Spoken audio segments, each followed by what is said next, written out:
Okay, now we'll assemble our challah. I've got a lightly floured surface here. Put a little bit of flour on my strand. It's a little bit sticky where I sealed it.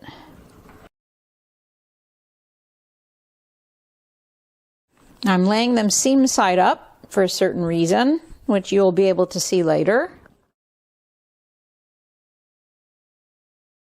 We're going to start by laying our challah strands seam side up in a cross pattern here. And the first thing that we're going to do is we're going to start weaving them.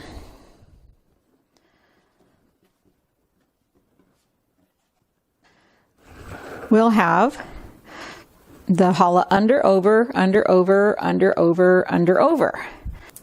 This challah on the right hand side is over, and this one's under. So you start with this one here on this side, and you take it and you place it over, and you do that all the way around. You place the one that's under, over, the one that's under, over, the one that's under, over.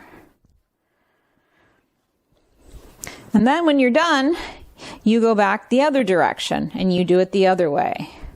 The one that's under goes over, the one that's under goes over, the one that's under goes over, the one that's under goes over.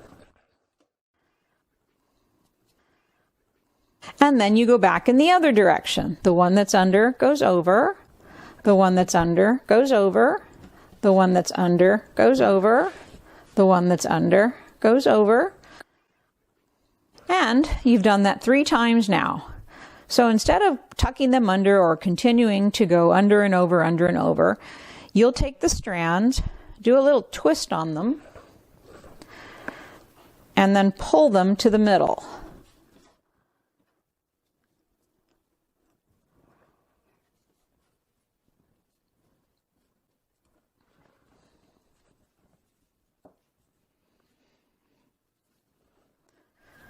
There we go. Now you're thinking to yourself, well, that doesn't look very lovely, does it? But now you'll see the reason why I put the strands seam side up. We're going to take the whole thing.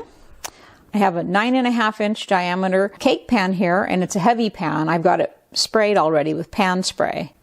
We're going to take the whole thing and turn it over. And these pieces of dough on the bottom will help lift up the center of the dough when it starts to raise. So we'll take the whole thing, turn it over, and we'll place it in the pan. And you can brush off some of the excess flour.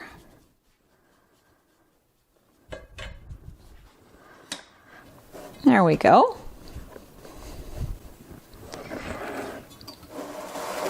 So now we've got our beautiful challah all stuffed with yummy goody things. And you just sort of push it around till it looks nice the way you want it to. And I think that looks pretty good.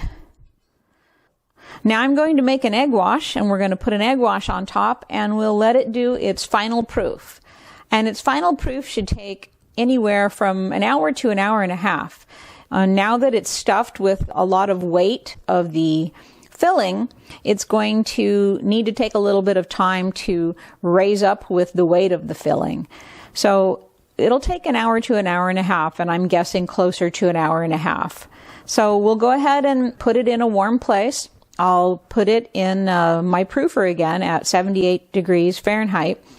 And we'll let it do its final proof. But first I'm going to get an egg wash on it. I'd like the first egg wash to have a little bit of a chance to set so that I can put an additional egg wash on it before I put it into the oven.